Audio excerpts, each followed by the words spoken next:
If you were to have asked my 16-year-old self to relate the ever-popular and slightly overplayed song We Are Never Getting Back Together by Taylor Swift and asked her to relate it to a point in her unknown future, I'm sure I would have talked about how it would one day be dedicated to a boy breaking my young heart and the bitterness that I might have felt afterwards. I don't think I could have ever expected that I would be able to relate it to the dysfunctional relationship with what was soon to be my long-lost and diseased colon. Like, ever. As a young teen, the swirl of blood in the toilet, the urgency, and the cramps that pained my abdomen were embarrassing. So much so that I chose to ignore them, keep them a secret between me, myself, and I.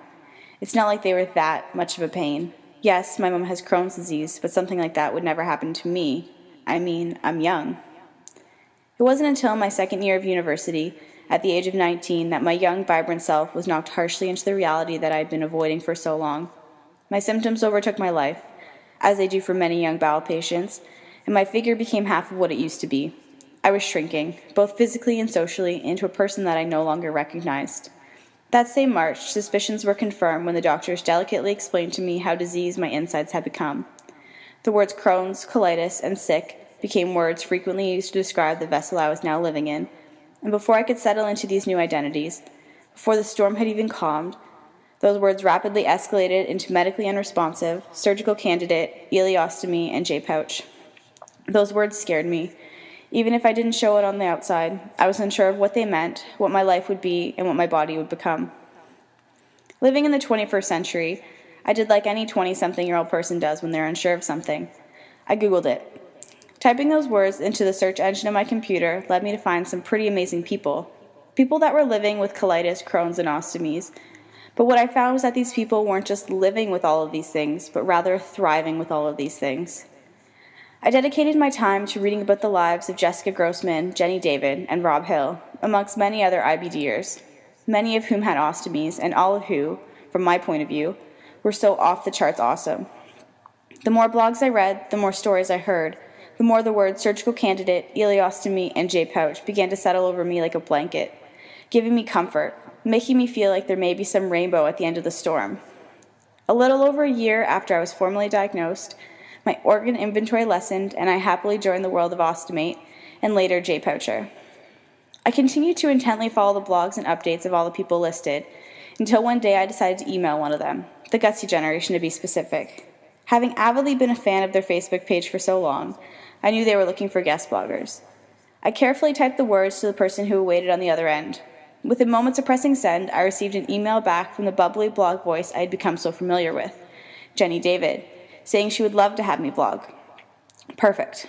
Before I knew it, our emails turned to texts, and texts turned into Skypes, and soon enough Skypes were turning into flights, and I was meeting the person on the other end of the computer, the person that I had, over 12 months, come to know so well and come to call a good friend. It was an unbelievable feeling to speak to somebody who was my age, who had been through the same things. Jenny knew the pain I had felt, lived the frustration, had the same fears, and often shared the same embarrassing stories. Speaking to Jenny was liberating. I had come to know her so well from the blog she wrote, but making that personal connection was a feeling like no other. Don't get me wrong, I have an amazing support network and a best friend who's here tonight that tirelessly researches bowel disease and its complex and erratic nature, and I'm sure has talked about my poop and pain more with me than my doctors have.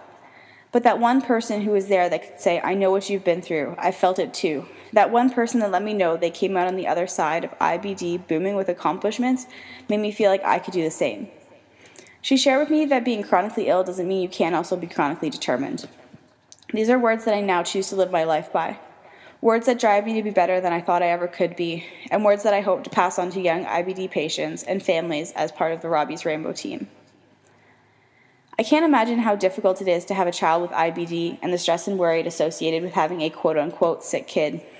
This past weekend, in the backseat of my friend's car, returning from what was supposed to be a weekend of graduation celebrations with my fellow teacher friends, I laid on a plush Impala bench, holding a bucket between my feet and a pillow against my stomach as I dialed my mother's number and prepared myself for our two phones to connect. My mother picked up the phone, asking how my weekend was going, and I, tentatively and with just a smack of sarcasm, said, "You want to hear a funny story?" She didn't want to hear my story, because without missing a beat, without even taking a moment to appreciate the humor I put into that statement, she responded in a classic mom voice with, "What's wrong?" As I formed my response, I tried to finally string together, with whatever chipper voice I had left inside me, what I could only imagine was happening inside my abdomen. And as I spoke, I knew the stress that this was causing her. In that half second after those words were spoken and my mother's response, I can only begin to picture the scenarios that rushed into her mind, all of which, I'm sure, included those words typed into my medical charts, all of those identities I was given years prior. Anybody that knows me knows Saturday morning CYO hockey practices are the best part of my week. Anybody that knows me knows I can't go a day without a cup of David's tea. And anybody that knows me knows there are certain moments, people, and places in my life that have carefully helped me etch my identity.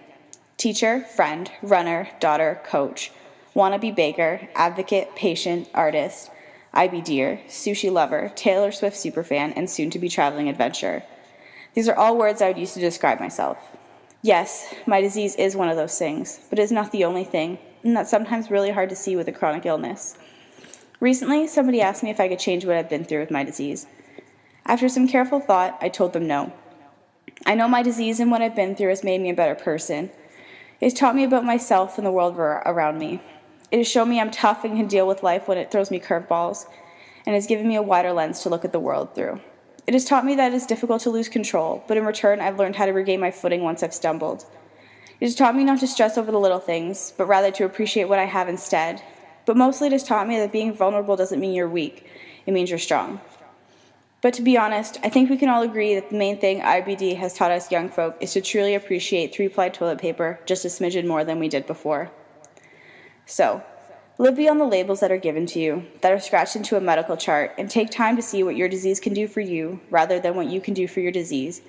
And remember those words, chronically ill doesn't mean you can't be chronically determined.